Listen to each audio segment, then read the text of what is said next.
नमस्कार दोस्तों। आज की कहानी है कंजूस सास का तमाशा। बहू, भूख बर्दाश्त करने की हद होती है। तेरे चाचा चाची कब से नाश्ते की राह देख रहे हैं। कहाँ मर गई मीना बहू? ओ मीना बहू! आवाज देने पर मीना जब नहीं आई तो सास जानकी देवी उसके कमरे में फुदकते हुए पहुंच गई। बेटा लैपटॉप पर ऑफिस का कुछ जरूरी काम कर रहा था। बहू कहाँ है? पवन, गांव से तुम्हारे चाचा चाची आए हैं, नाश्ता करके लौट जाएंगे। तेरी बीबी है कहाँ? तो पवन ने कहा, माँ आप चाचा चाची के पास बैठो, मैं देखता हूँ। पवन काम छोड़कर उठा। बाथरूम से आवाज आ रही थी। मीना खूब उल्टियाँ कर रही थी। उधर किचन में कुछ जलने की बदबू आ रही थी। तो सास जानकी जी पहुंची। हे भगवान, ऐसी कामचोर बहू किसी को न मिले। गैस खुला रख कर भाग गई। तौबा तौबा, कितना पैसा बर्बाद कर दिया। पूरी सब्जी जल गई। लगातार जानकी देवी बड़बड़ाई जा रही थी। पवन घबराते हुए किचन में तेजी से पहुंचा। मम्मी, मीना तेज तेज उल्टियाँ कर रही है। मुझसे उसकी हालत देखी नहीं जाएगी। आप जाकर उसका पेट सहला दे। बड़ा आया जोरू का गुलाम। बेटा जरा अपनी पत्नी को काबू में रख। तुम्हारे कारण सास के सिर चढ़ती जा रही है। यह देख। महारानी गैस खुला छोड़कर बाथरूम चली गई और सारा सब्जी जल गया। अरे, उल्टियाँ ही हो रही है ना? कोई चक्कर खाकर बेहोश तो नहीं हो गई? तू रुक, मैं देखती हूँ। जानकी देवी मीना के कमरे में पहुंची। मीना पलंग पर लेटी हुई थी। क्या हुआ बहू? यह क्या नाटक लगा है? चाचा चाची नाश्ता के लिए वेट कर रहे हैं और तू सब्जियां जलाकर आराम से पसरी है। मम्मी जी, मुझे बहुत घबराहट हो रहा है। मेरा दिल कच्चा कच्चा हो रहा है। सुबह से 10 बार उल्टियाँ कर चुकी हूँ। बड़ी कमजोरी फील हो रही है, इसीलिए मुझसे खाना नहीं बन पाएगा। खाना न बनाने के बहुत बहाने ढूंढती हो। ठीक है, मैं सबको नाश्ता पहले दे देती हूँ। तुझे तो हमारी इज्जत की कोई परवाह ही नहीं है। कहते हुए जानकी देवी किचन में पहुंची। सबको सिंपल सूखा ब्रेड चाय के साथ खिला दिया। बटर भी लगाना उन्होंने मुनासिब नहीं समझा, क्योंकि उनके हिसाब से सब्जी जल गया तो बहुत पैसे बर्बाद हो गए थे। बस यही सूखा ब्रेड सबको परोस देती हैं। एक एक पैसे बड़े सोच समझकर खर्च करती हैं। उनके देवर देवरानी जब नाश्ता करके घर वापस चले गए तो अपने बेटे को ऑफिस के लिए टिफिन दिया। वह भी चला गया। अपनी पत्नी की बड़ी चिंता हो रही थी, पर माँ के डर से वह छुट्टी न ले सका, नहीं तो माँ उसे भी खूब सुनाती। सब काम निपटा लेने के बाद जानकी देवी अपनी बहू के पास आई। अब कैसी तबीयत है? क्या अब पूरा दिन बिस्तर पर सोई रहेगी? मम्मी जी, कच्ची कच्ची डकारें आ रही हैं। खट्टा खाने का मन कर रहा है। बहू, तुझे कुछ हुआ नहीं है या कोई बीमारी नहीं है? तू माँ बनने वाली है। आजकल मेडिकल में किट मिलते हैं, जाकर कंफर्म कर ले। थोड़ी देर बाद मीना ने बताया, माँ जी आप सही कह रही थी, मैं माँ बनने वाली हूँ। मैंने चेक किया है। मुझे डॉक्टर के पास ले चलिए। इतना जल्दी क्या है? ले चलूँगी फिर कभी। ले, उल्टी का दवा खा ले, तुझे आराम हो जाएगा। जानकी देवी ने अपने बेटे पवन को मीना की माँ बनने की खबर दी तो पवन की खुशी का ठिकाना न रहा। साथ में मीना जी भी बड़ी खुश हुई कि उनकी बहू माँ बनने वाली है और वह दादी। पवन बाप बनने की खुशी में शाम को घर लौटते समय बाजार से लड्डू ले आया तो जानकी देवी गुस्से में बोली, बेटा अभी से इतना पैसा बहाएगा तो आगे कैसे होगा? 2 ही लड्डू लाता, कितने लोग हैं? बहू को तो वैसे भी उल्टी हो रही है, वह क्या लड्डू खाएगी? मीना को माँ बनने की बड़ी खुशी थी, पर सास के व्यवहार से उसका चेहरा उतर जाता। दूसरे दिन मीना ने सबके लिए प्लेन खिचड़ी बनाया, पर उसे खिचड़ी खाने का मन नहीं था। तो वो अलमारी खोलकर नमकीन, मठरी, लड्डू ढूंढने लगी। उसको चटपटा खाने का बड़ा मन हो रहा था। जैसे वो चटपटा खाने बैठी, जानकी देवी फिर से चिल्लाने लगी, बहू एक कटोरी खिचड़ी काफ़ी नहीं है जो नमकीन और मिठाई पर टूट पड़ी हो? वह सब मेहमानों के लिए रखे हैं, वह आएंगे तो मैं उन्हें क्या दूंगी? ज़्यादा हमारा खर्चा मत बढ़ा, जो मिल रहा है खा ले। अपनी जीभ का लपलपापन काबू में रख। बच्चा पैदा कर रही है, कोई नया काम नहीं कर रही है। मीना मन महसूस कर रह जाती है और चुपचाप खिचड़ी खाती है, पर उसे वो खाई नहीं जा रही थी। जानकी देवी जी और 10 काम बताकर आराम करने चली गई। मीना अपने सास के कमरे में जाकर कहती है, मम्मी जी एक बार चलकर डॉक्टर को दिखा आते हैं, चेकअप कराना भी जरूरी है। इसमें डॉक्टर क्या करेगा? मैंने भी तो बच्चे जने हैं, एक के समय भी डॉक्टर के पास नहीं गई, सब पैसा लूटने के चोचले हैं। अभी 1 महीने तो पूरा होने दे, फिर दिखा आना। शाम को मीना पवन से फ़ोन पर कहती है, अजी आते वक्त पुचके और समोसे ले आना, कुछ तीखा खाने का मन कर रहा है। पवन पुचका समोसा सब लेकर आता है, पर जानकी जी घर में तूफान मचा देती हैं। कभी माँ की पसंद की कोई चीज़ लाया है? और आज पत्नी के आते ही उसकी पसंद नापसंद का बड़ा ध्यान रख रहा है। तेरी पत्नी ने तो अभी बच्चा पैदा भी नहीं किया और तू उससे इतना लाड चाव लगा रहा है। मैंने तुझे पैदा करके इतना बड़ा भी कर दिया, मेरी ममता पर प्यार नहीं लुटा पाया। पवन क्या कहता? वह जानता था माँ से बहस में कोई जीत नहीं सकता। वह चुप रहने में ही अपना भलाई समझता है। वो अपनी माँ से ज़्यादा कुछ नहीं कहता। जानकी देवी मीना को खरी खोटी सुनाकर अपने कमरे में चली गई। रात को उन्हें नींद नहीं आ रही थी। एक तो दादी बनने की उन्हें बड़ी खुशी थी, ऊपर से बहू के अनाप शनाप चटोरेपन की वजह से जो उनके पैसे खर्चे हो रहे थे, उससे वो बड़ी तंग आ चुकी थी। क्योंकि जानकी देवी थी बहुत बड़ी कंजूस। उनका बस चले तो पड़ोसियों के घर जाकर सुबह का नाश्ता और दोपहर का खाना खा ले, अपने खर्चे बिल्कुल ना करे। इसीलिए उन्होंने एक योजना बनानी शुरू कर दी। उन्होंने मन ही मन ठान लिया कि बहू को उसके पीहर भेज देंगी, क्योंकि ऐसे समय में बहू की देखभाल करना, उसे कुछ न कुछ खाने को देते रहना, समय समय पर डॉक्टर से चेकअप कराना, टेस्ट कराना और रिपोर्ट लाना, बहुत से अनगिनत काम बढ़ जाएंगे। और बहू बिस्तर पर आराम करती रहेगी तो उनका काम भी बढ़ जाएगा। दवाइयाँ और अस्पताल के खर्चे, इससे कहीं अच्छा होगा कि बहू को मायके भेज दिया जाए। 1 हफ्ते ही बीते थे कि जानकी देवी ने सास के रंग दिखाने शुरू कर दिए। उन्होंने मन ही मन सोच लिया कि बहू को 2 दिन बाद मायके भेज ही दूंगी। मुझसे तो ये सारे नखरे बहू के उठाए नहीं जाएंगे और मेरा भी पीछा छूटेगा।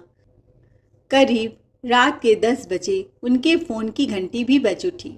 माँ कैसी हो? मैं जो तुम्हें खबर देने वाली हूँ उससे तो तुम खुशी से चहक उठोगी। बता बेटा, इतना मुझे बुढ़ापे में इंतज़ार नहीं होता, क्या बात है? माँ तू नानी बनने वाली है। सच कह रही है मेघना बेटी, मैं नानी बनने वाली हूँ। मेरे तो दोनों हाथों में लड्डू है। लगता है भगवान इस बार कुछ ज़्यादा ही मुझ पर मेहरबान है। मेरी उम्र तुझे लग जाए, बहू भी माँ बनने वाली है। बातों बातों में पता चला कि बेटी और बहू दोनों का पहला महीना ही शुरू हुआ है। एक तरफ जहाँ मैं दादी बनूंगी, दूसरी तरफ मैं नानी भी बनने वाली हूँ। बेटी तू अपना बहुत ध्यान रख, ऐसे समय में देखभाल की बहुत ज़रूरत होती है। कहाँ माँ, कैसे ध्यान रखूंगी? घर में 3 ननद बच्चों सहित आ पधारी हैं और सब के सब चुगलखोर हैं। कुछ भी बनाती हूँ 10 कमियाँ निकालती हैं। बार बार किचन में मुझे जूझना पड़ता है। मुझसे तो काम नहीं होता। रोटी सब्जी की गंध से ही मुझे उल्टी आती है। पर बेटा तुझे तो ध्यान रखना बहुत ज़रूरी है। ऐसे दिन भर किचन में पिसती रहोगी तो अपने खाने का ध्यान कैसे रखोगी? बच्चा स्वस्थ पैदा कैसे होगा? अच्छा चल ठीक है, मैं तुझसे बाद में बात करती हूँ। जानकी देवी बेटी से बात करके फ़ोन रख दिया और दूध पीते हुए अपने कमरे के चारों तरफ चक्कर लगाते हुए सोच रही थी कि क्या किया जाए कि भैंस मर जाए और लाठी भी न टूटे। तभी उनके खुराफाती दिमाग में एक ऐसा आइडिया आया कि वह खुशी से ही उछल पड़ी और फिर से अपनी बेटी को फ़ोन लगा दिया। बेटी मेघना सुन, बड़ी अच्छी खबर दे रही हूँ। क्या हुआ माँ? देख तेरी भाभी को मैं तो मायके भेजने का सोच रही थी, पर मैंने अभी यह प्लान कैंसिल कर दिया है। एक काम कर, तू भी मायके आ जा। दोनों लोग साथ में डॉक्टर के पास चली जाना। एक ही डॉक्टर से तुम दोनों का इलाज करवा दूंगी। पर माँ, तुम्हारे खर्च तो डबल हो जाएंगे। इसमें कौन सी अकल वाली बात है? तू इसकी चिंता मत कर। मैंने जो सातिर दिमाग लगाया है ना, उसमें मेरा 1 रुपया भी खर्च नहीं होगा। तू आ तो सामान पैक करके, और तुझे भी अपने ननद की जी हजूरी करने की जरूरत नहीं पड़ेगी। तू कल सुबह ही चली आ। दामाद जी के भी पैसे बचेंगे। चिट भी हमारी, पट भी हमारी। पूरे 9 महीने की डिलीवरी इतने आराम से कटेगी तेरी कि तू देखती रह जाएगी। दादी नानी मैं बनूंगी और खर्चे होंगे किसी और के। बस तू चुपचाप चली आ। फिर क्या था, मेघना तो यही चाहती थी कि ससुराल के कामों से फुर्सत मिले। वह किसी की गुलामी नहीं करना चाहती थी। मेघना चुपचाप सुबह सुबह ही अपने मायके के लिए निकल पड़ी। जब वह अपने घर पहुंची तो उसकी भाभी मीना बोली, दीदी आपने अच्छी खुशखबरी सुनाई। अच्छा हुआ आप मायके चली आई। हमारे बच्चे साथ साथ होंगे। आपके आने से घर में रौनक बढ़ गई है। मैं मामी बन गई और आप बुआ। भाभी, बातें तो होती रहेंगी, पहले आपको चटपटा खिलाओ। सादा बोरियत खाना अभी मत बनाना। जी दीदी, मेरा भी मन चटपटा ही खाने को करता है। उधर जानकी देवी कुछ और ही ख्यालों में डूबी हुई थी। क्या सोच रही थी या तो वही जानी। बेटी को घर पर बुला लिया, पर वह कुछ और योजना बनाने में मशगूल थी, क्योंकि बेटी के आने से एक आदमी का खर्चा बढ़ गया था। ऊपर से बेटी बहू दोनों प्रेग्नेंट थी। कुछ सोचकर उन्होंने मीना की माँ यशोदा जी को फोन लगाया। समधन जी, आपकी बेटी माँ बनने वाली है। दूसरी तरफ से यशोदा जी बोली, हाँ, मीना ने मुझे कल ही बताया था। इस दिन का बड़ी बेसब्री से इंतजार कर रही थी। समधन जी, मैंने अपनी बेटी मेघना को तो मायके बुला लिया। आपको तो पता है, जितना एक माँ अपनी बेटी का ख्याल रखती है, उतना सास कहाँ रख पाती हैं। ससुराल में तो 100 काम होते हैं। उसकी तो 3 ननंदे हैं। सारे काम का बोझ उसी पर पड़ता है। बेचारी मेरी बेटी। पर आप अपना दिल छोटा मत करना। आप दुखी मत होइएगा। आपकी बेटी को तो मैं मायके में नहीं भेज सकती, क्योंकि दोनों ननद भाभी आपस में घुल मिल गई हैं। अब यहीं पर रहेगी। आपका जब भी मन करे तो आप अपनी बेटी के पसंद नापसंद को तो आप अच्छे से जानती हैं। उसके पसंद का पकवान बना कर भेजती रहिएगा। अब आखिर आप भी तो नानी बनने वाली हैं। नानी के भी बहुत अरमान होते हैं। देखिए ना, मैंने तो अपनी बेटी को घर पर ही बुला लिया, ताकि उसके पसंद का अच्छा अच्छा पकवान खिला सकूं। बेटी आराम से खाए पिए माँ के कलेजे को कितनी ठंडक पहुँचती है, यह तो आप खूब समझती हैं, क्योंकि आप तो 2 बेटियों की माँ हैं। यशोदा जी बोली, बहन जी ठीक है, मैं उसकी पसंद का पकवान बनाकर भेजती रहूँगी। एक बात और थी, आपका खुद का छोटा सा बगीचा है। मैं तो कहती हूँ लगे हाथ दर्जनों सेब केले टोकरे भर भर कर भेज दीजिएगा।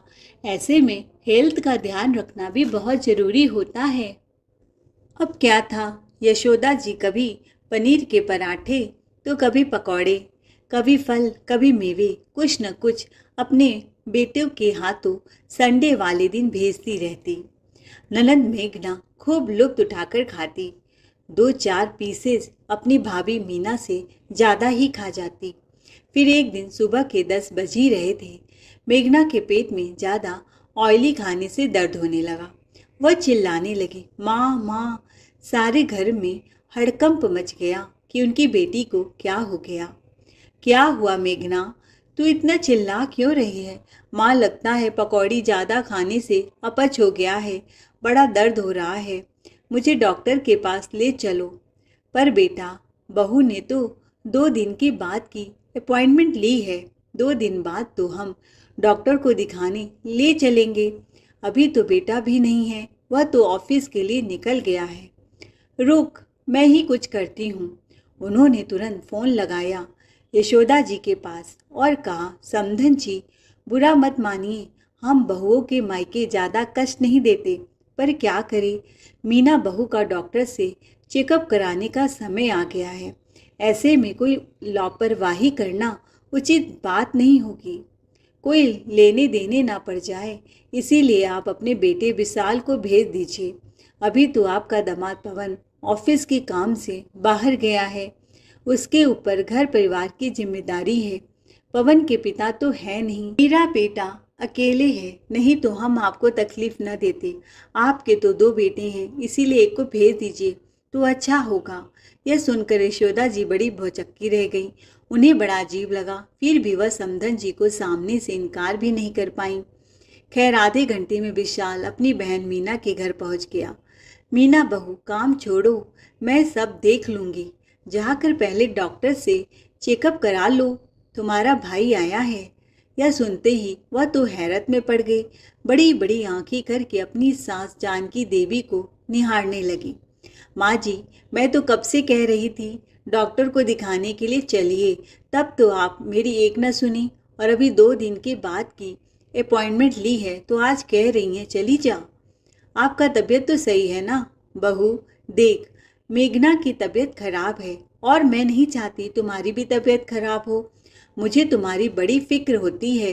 अब जा, जल्दी से तू डॉक्टर को दिखा दे। और हाँ, जब जा ही रही है तो अपनी ननद मेघना को भी ले जा, लगे हाथ दोनों का इलाज हो जाएगा।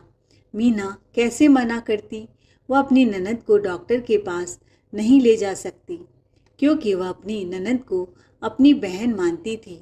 जो दर्द से वह गुजर रही थी, वही एहसास फीलिंग उसके अंदर भी पल रहा था। वैसे भी आज मेघना की तबीयत थोड़ी नाजुक थी। दोनों बेटी बहू डॉक्टर के पास गए और विशाल ने ही दोनों के बिल भरे, दवाई दिलाया, सारे खर्चे विशाल ने उठाया। मीना को यह सब देखकर बहुत बुरा लग रहा था कि सासू माँ ने नया दांव पेच खेलकर उसके भाई से पैसे ऐंठ रही हैं। वह सासू माँ को सबक सिखाना चाहती थी, पर सही मौके की तलाश में थी। अस्पताल से आने के बाद विशाल अपने घर वापस चला गया और मेघना अपने माँ के कमरे में आई। अभी उसकी तबीयत ठीक थी। दोनों माँ बेटी खिलखिलाकर हंस पड़े। देखा मेरे दिमाग का कमाल, बोला था ना तेरा इलाज भी हो जाएगा और खर्च भी नहीं होंगे। कैसे मैंने मीना के भाई को बेवकूफ़ बनाया और इलाज के सारे पैसे उससे खर्च करवाए। हाँ माँ, तुम्हारा तो बात ही अलग है, पर माँ मुझे बहुत भूख लग रही है। वैसे डॉक्टर ने ऑयली खाना खाने को मना किया है, पर मुझे मेवे के लड्डू खाने का बड़ा मन कर रहा है। ले बेटी, 2-2 लड्डू खा। पर माँ, यह लड्डू कहाँ से आए? अरे जब विशाल आया था तो आते आते यशोदा जी ने अपनी बेटी के लिए लड्डू भिजवाया था, तो मैंने अपनी अलमारी में छुपा दिया था। पर माँ, अगर मैं पूरा लड्डू खा लूँगी तो भाभी क्या खाएगी? तू इसकी चिंता मत कर। मैंने बेसन के लड्डू बनाकर उसके कमरे में रख दिया है और बोला है तेरी माँ ने भेजा है। वाह माँ, तेरी सातिड़ दिमाग का क्या कहना। उधर मीना भी अपने कमरे में गई। लड्डू देखा, उसे भूख तो लगी थी। लड्डू मुंह में ही डालते ही उसने थूक दिया, क्योंकि उसे बेसन के लड्डू बिल्कुल पसंद नहीं थे। उसने अपनी माँ को फ़ोन लगाया। माँ, यह क्या, तुमने लड्डू भेजा है? तुम तो अच्छी तरह से जानती हो मुझे बेसन के लड्डू बिल्कुल पसंद नहीं है। अरे बेटा, मैंने बेसन के नहीं, मेवे के लड्डू भेजे थे विशाल के हाथों, वह भी 2-2 डिब्बे भर भर कर। मीना को समझते देर न लगी कि इसमें भी सासू माँ अपनी चाल चल गई। मीना घर में कला न हो कि लड्डू कहाँ गए, इसीलिए वह चुप रही। वह तुरंत चाय देने अपने सासू माँ के कमरे में पहुंची तो जानकी देवी बड़ी प्यार से अपनी बेटी को अपने हाथों से लड्डू खिला रही थी। खा ले, बहुत से लड्डू हैं। मीना को बहुत गुस्सा आया कि उसके मायके से आया हुआ लड्डू उसे खाने को नहीं मिला। ऐसे ही दिन बीत रहे थे, पर अब यशोदा जी घर से कुछ भी भेजती, मीना फट से बाहर आती और अपने कमरे में लेकर चली जाती। गुस्से में उसने अपनी ननद को भी शेयर करना बंद कर दिया था। जानकी देवी तो मुंह ताकती रह गई, फिर भी किसी न किसी बहाने चोरी छिपे जब उनकी बहू मीना किचन के कामों में बिजी रहती, वह उसके डिब्बे से निकाल कर अपनी बेटी को खिला ही देती थी। वह कहावत है ना कि कुत्ते की दुम सीधी नहीं होती। जिसका जैसा व्यवहार है वह कभी बदला नहीं जा सकता।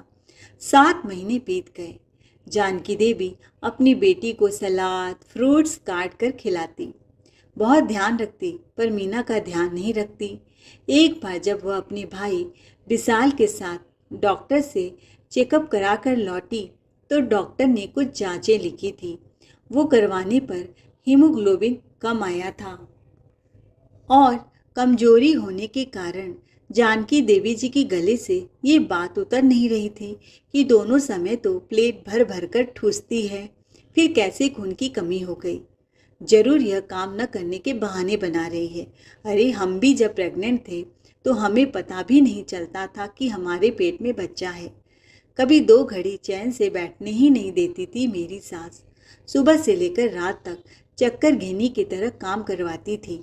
पर ये आजकल की बहुएं एक बच्चा करने में ही ससुराल वालों को एक पैर में नचा देती हैं। ये खिलाओ वो खिलाओ, अरे और इन्हें बिस्तर पर बस आराम करना होता है। पर मैं ऐसा नहीं होने दूंगी। बहुत खर्च करवाती है, आयरन की, कैल्शियम की, विटामिन्स की दवा, बाप रे बाप। 100 नखरे होते हैं इनके, फिर भी कमजोरी लगी रहती है। हमारे ज़माने में कब बच्चा हो जाता था पता ही नहीं चलता था। पर बहू, मैं तो तेरी सास हूँ, अब देख मेरे दिमाग। जानकी देवी ने मीना की माँ यशोदा जी के पास फ़ोन लगाया। समधन जी, अब देखिए ना, बहू का 8वां महीना आने वाला है। गोद भराई का रस्म है तो हम सब मेहमानों को बुलाएंगे।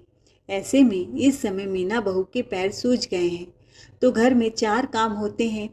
मैं अपनी बेटी की भी मदद नहीं ले सकती और ना ही बहू की। तो क्यों ना आप अपनी छोटी बेटी अंजू को भेज दे, तो थोड़ा बहुत काम में हमारा मदद हो जाएगा। पर बहन जी, अंजू का तो अगले महीने ही परीक्षा होगा, तो वो कैसे आपका मदद करेगी। देखिए, यहाँ ज़्यादा काम नहीं होता, थोड़ा काम करके अपना सुबह शाम बैठकर पढ़ाई भी कर लिया करेगी। यशोदा जी से मीना बेटी की हालत छुपी नहीं थी। वह जानती थी कि डॉक्टर ने उसे कुछ समय के लिए बेड रेस्ट बोला है। अब डिलीवरी होने में ज़्यादा समय भी नहीं है तो वह रिस्क लेना नहीं चाहती थी।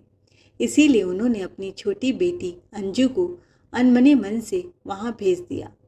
अंजू जब पहुँची मीना के ससुराल तो जानकी देवी 24 घंटे उसके सिर पर सवार रहती।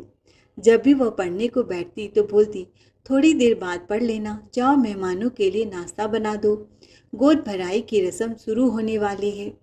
मीना अपनी बहन का पक्ष लेते हुए बोल पड़ी, मम्मी जी, इतने लोगों का खाना अंजू कैसे बनाएगी, आप भी थोड़ी मदद कर देती। बहू, एक तो तू ज़्यादा चल नहीं सकती, मुझे और मेघना को सजावट डेकोरेशन का काम भी देखना है।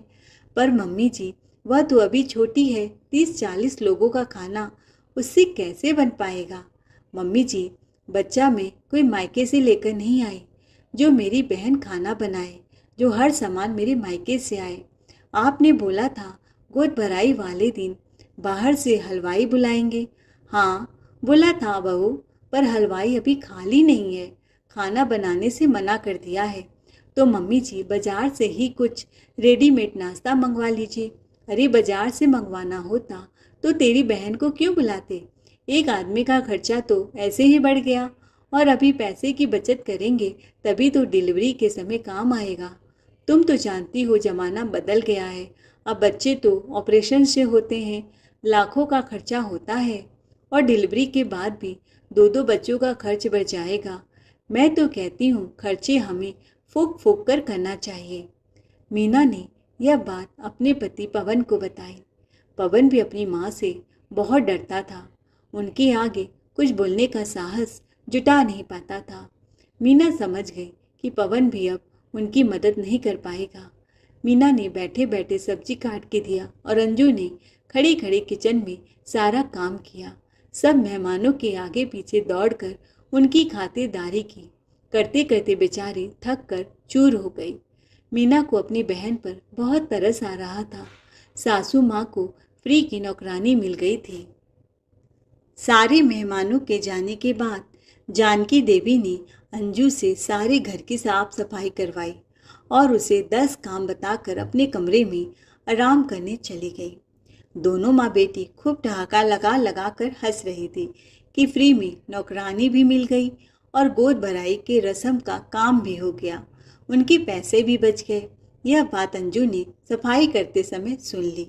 उसने पूरी बात अपनी बहन मीना को बताया। मीना ने मन ही मन ठान लिया कि माँ और बेटी दोनों को सबक सिखाने का समय अब आ गया है। बहुत हमारी सिधाई का फ़ायदा उठा चुकी हैं। अब तक अपनी मनमानी करती आई हैं। मैं अपनी सास को सास नहीं माँ समझती थी, पर ताली एक हाथ से तो नहीं बजती। मीना की हालत पहले से अब ठीक थी, तो उसने अपनी बहन को घर जाने दिया, क्योंकि वह जानती थी उसकी परीक्षा आने वाले हैं। समय बीतता गया। 9 महीने पूरे होते ही भाभी और ननंद की डिलीवरी का समय नज़दीक आ गया। लेकिन सबसे पहले मीना को डॉक्टर ने 1 तारीख का ऑपरेशन का डेट दिया था, क्योंकि बच्चे की पोजीशन घूम गई थी। बहू, एक काम करो, अपने बड़े भाई को फ़ोन कर दो, आज तुम्हारा ऑपरेशन होगा और मेरी बेटी का भी। माँ जी, जहाँ तक मुझे पता है दीदी को 3 तारीख का डेट मिला था। नहीं बहू, जब आज मुझे दादी बनने की खुशी मिलेगी तो नानी भी मैं आज ही बनूंगी। शायद तुम्हें सुनने में कोई गलत फहमी हुई होगी, लेकिन सच्चाई तो कुछ और ही थी। जानकी देवी ने अपनी बेटी का ऑपरेशन का तारीख चेंज करवा लिया था, आगे का डेट ले लिया था, ताकि उनका खर्चा उसका भाई विशाल भरे। पर मीना ने बहाना करते हुए कहा कि माँ जी, मेरा भाई काम के सिलसिले से शहर से बाहर गया है। यह क्या बहू, विशाल को तो पहले से पता था तुम्हारा ऑपरेशन 1 तारीख को होगा। कितना गैर जिम्मेदार है तुम्हारे मायके वाले। जानकी देवी बेटी बहू दोनों को लेकर अस्पताल पहुंची। जब बहुत देर तक उसका भाई विशाल नहीं आया तो उन्होंने खुद फ़ोन कर दिया कि आज बहन की डिलीवरी होने वाली है विशाल, और अस्पताल में मैं अकेली हूँ। क्यों माँ जी, जीजा जी आज भी काम से बाहर चले गए? नहीं, वह तो है, लेकिन फिर भी 100 काम होते हैं। वह तो इंजेक्शन लेने के लिए बाहर गया है। मैं अकेली हूँ। ठीक है, मैं थोड़ी देर में पहुँचता हूँ। मीना चाहती थी कि उसका भाई ही ना आए, क्योंकि सासू माँ की चालाकी वह समझ गई थी कि अस्पताल का बिल मेरे भाई के सिर पर मढ़ देंगी। पर विशाल अस्पताल पहुँच गया। करीब 1 घंटे में मीना ने एक प्यारे से बेटे को जन्म दिया और मेघना ने 2 जुड़वा बेटियों को। जानकी देवी की खुशी का ठिकाना न रहा। 5 दिन के बाद जब डॉक्टर ने डिस्चार्ज किया तो जानकी देवी ने विशाल को भी बुलाया और उसके पास आकर बोली, विशाल बेटा, मुबारक हो, तुम तो 3 बच्चों के मामा बन गए हो। तुम्हारा पद बढ़ गया है अब से। अपने भांजों के लिए अस्पताल का बिल तुम ही भर दो। मामा बनने की खुशी में इतना तो तुम कर ही सकते हो। विशाल बिलिंग काउंटर में गया, पैसे उसने भर दिए और जाकर जानकी देवी से बोला, माँ जी, मेरे अकाउंट में थोड़े पैसे थे, इसीलिए पूरा नहीं भर सका। अब आप भर दीजिए, क्योंकि आपका भी पद बढ़ा है। दादी नानी 2-2 पद मिले हैं।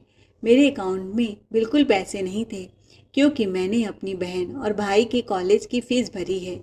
जानकी देवी गरम मिजाज में बोली, पवन तो कहीं नज़र नहीं आ रहा है, शायद बाहर गया है। मैं कैसे भरूंगी? आजकल तो ऑनलाइन पेमेंट होता है। मीना तपाक से बोली, माँ जी, चिंता मत करिए, मेरे पास उनका मोबाइल है, मैं बाकी का ऑनलाइन पेमेंट कर देती हूँ। भैया, आपने कितने पैसे भरे हैं? 10 रुपये। मीना अंदर ही अंदर बड़ी खुश थी। उसके भाई के पैसे बच गए। दोनों एक दूसरे को देखकर मन ही मन मुस्कुरा रहे थे। जानकी देवी की नज़र उन पर पड़ी तो उन्हें दाल में कुछ काला लगा। अपनी चाल नाकामयाब होते देख जानकी देवी बड़ी उदास थी।